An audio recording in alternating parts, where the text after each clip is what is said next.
So, I'm not gonna lie, this was another solid episode. Surprisingly. Surprising because, as I told you before, Loki in the MCU is probably in my top 5, if not my top least favorite character, unfortunately. I've always found Loki, the MCU Loki, to be like a paper-thin character that is not intimidating, nor is he as clever or as smart as he tries to be. Yeah, so with the first episode, I gave it a 8 out of 10, and for the second episode, I'm just gonna come out here and say it. Second episode, I'm already feeling a 8 out of 10 once again for episode 2. I mean, I might not be loving the show as much as you guys. Like, for example, someone in my comment section with the first episode, someone was like, the premiere episode of Loki was better than the entirety of WandaVision and Falcon and Winter Soldier. I'm not sure how one episode or even 2 episodes is better than like hundreds of hours of footage, but sure. I don't share that opinion. I guess maybe I'm missing something, but there's no doubt that Loki is a lot of time hopping, time manipulation, fun. Also, I will say, despite my continued disdain for Loki throughout the years, this is probably the most enjoyable that Loki has ever been. There were even a few times where I shocked myself how much I was enjoying Loki in this episode. Like, honestly, I must admit, there is, well, at least in this show, there's something weirdly charming and adorable about Loki. I'm still not invested in Loki, you know. He hasn't moved me. I don't feel closer to the character. I'm not fully invested in Loki just yet, but I will say I'm having a marvelous time watching Loki. Did you like that? Marvel. We can move on. This brings me to another point. Mobius, played by Owen Wilson. Owen Wilson is fucking killing it, okay? He's fucking annihilating it. I love that despite all this crazy shit going on, like mentions of Asgard, going back to Italy before Pompeii fucking exploded, and Loki's like causing a bunch of time disturbances, but nothing's happening, you know? There's like a weird time loophole that he found, you know. There's all kinds of crazy shit going on. I mean, you know, towards the end of the episode, we're in the year 2050, or we're in the 2050s.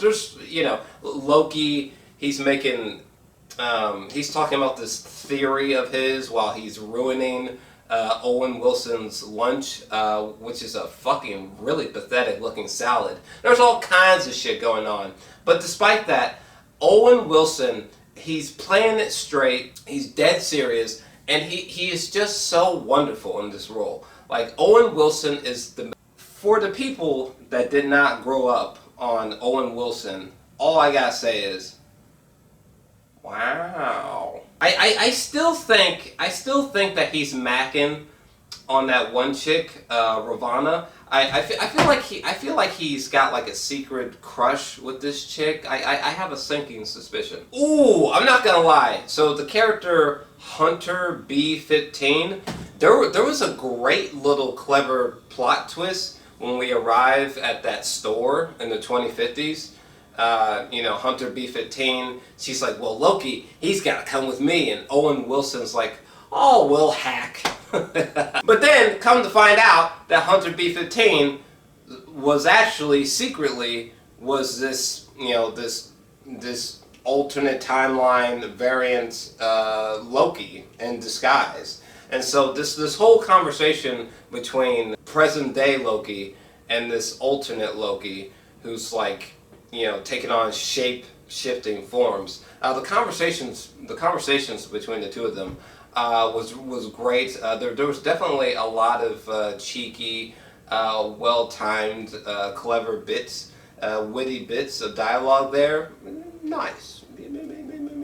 Nice. Oh yeah, by the way, so the episode, it opens up in 1985 in Oshkosh, Wisconsin. I've spent a lot of time living in Wisconsin, specifically Wausau, Wisconsin. So it was hilarious that Marvel is representing Wisconsin. Fucking rock on, fucking represent us cheeseheads. That was curious to see. I almost went to college in Oshkosh, Wisconsin. So seeing Oshkosh, Wisconsin being represented in Marvel kind of did my head in. Like, what the fuck is that random? I also love the song. I love the song that was happening right here in 1985. I forgot what the song was, but that song, I love that song. I've always loved that song my entire life. Awesome. By the way, there was a moment in this episode where one of the soldiers one of the soldiers in the 2050s, she was like, I revealed the location of the timekeepers. I'm curious if we're going to see the timekeepers. I'm curious if we're actually gonna bear witness to the timekeepers. I think that would be fascinating, and that could be really psychedelic and trippy. I hope that the timekeepers make some kind of immaculate, like, awe-inspiring entrance into the show. I think that would be curious. I love all the banter between Loki and Mobius. Though, I'm not gonna lie, I feel like Mobius is like 50% of the reason why I love this show. Somehow, Owen Wilson, he's just crushing it. He's just crushing it. Like, every time Mobius is on screen, there's a lot of technical jargon about time manipulation, about time effects that's always flaming my imagination. Owen Wilson, he's got some of the best fucking sneaky backhanded compliments and borderline insults that I've heard in quite some time in the MCU. Some of the ways that Owen Wilson talks back against Loki, I'm just like, God damn, Owen Wilson, you are fucking killing it as Mobius. Shit! Like, honestly, if Mobius died in the next episode, I feel like my love for this series would drop significantly. I am enjoying Mobius more so than Loki, and this is a show about Loki. So that's bizarre. Oh yeah, so then at the end of the episode, we have all these bombs exploding, right? And maybe this is the thing that starts the multiverse of madness, I suppose. I guess we'll see. Another curious thing is that when Loki is the superior Loki, when he's finally revealed, comes to find out, it's not exactly the Loki that we know. Instead, it's Lady Loki. Lady Loki is the culprit of all these shenanigans popping off. I'm not gonna lie to you, I don't really know that much about Lady Loki, but apparently in the comics, Lady Loki is a reborn version of the Loki that we know. Also, I'm not gonna lie to you, the ending of this episode is maybe the best cliffhanger from any of the Marvel shows so far. WandaVision, Falcon, I think this might be the best cliffhanger that we've gotten so far. It was emotional, my heart rate was skyrocketing, there were so many questions in my head. I'm like, what the fuck, Lady Loki has just appeared? And then when he jumps through the portal and he disappears, it's like, where is the story going. Fascinating. So yeah, another strong episode. Again, I'm feeling, ironically, I'm feeling another 8, an 8 out of 10 for episode 1, and I'm feeling an 8 out of 10 for episode 2. I'm having a great time. Some people are like, this is better than WandaVision and Falcon combined. This is the best thing from Marvel TV yet. I'm not really behind that camp. Again, it's a little weird that Owen Wilson, for me personally, is more entertaining than fucking Loki himself.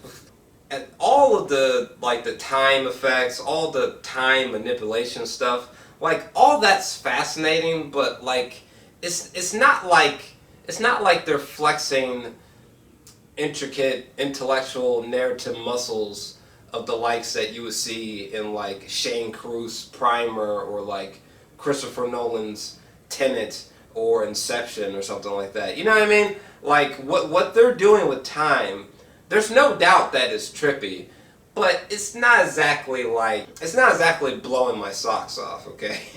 I mean, the MCU is doing a great job entertaining me, but when it comes to the time mind-bending stuff, I feel like things could be more intricate, more mind-blowing, more awe-inspiring, more eye-wideningly intriguing. Nevertheless, though, I mean, all in all, it's the show. The show may not be as deep or as emotional or as complex. It's not as complex from a narrative standpoint as I would want. It's not as satisfying as I would like at the current time, but there's no denying that this has been a hell of a ride so far, and I'm chomping at the bit to see episode 3. So roll on episode 3, baby.